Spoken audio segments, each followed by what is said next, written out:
معكم، وأنا لن أخذلكم أبدا كما قلت لكم وصرحت رسميا هذا الصباح.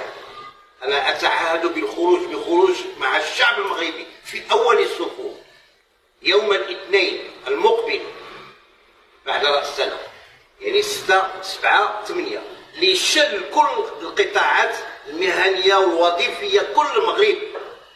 أنا لا أحرض الفتنة، هي اللي عايشينها ومعيشكم فيها. أخ النش اللي بناتو شفتيهم كيشريو تيشيرت 150 200 ألف درهم اللي استحوذ على الصفقات ديالنا كلها وعلى الروح والمعيشة، ولا زال وغدا بعد غدا هذه يزيد عاود في الزيادات. ولا يهمه شأن أحد، ولا تهمه حياة الملك، ولا يهمه حياة الفقراء. صحاب الزلزال، صحاب اللي خدا لهم مخطط الأخضر، اللي خدا لهم صفقات $1.5 ديال تحلية المياه البحر، واللي مازال كياخذ لهم والصفقات مع امينه بن الخضراء، الاستثمارات الاجانب، استحوذ على كل شيء وكيظن انه اليوم هو الملك الحقيقي الفعلي ديال المغرب.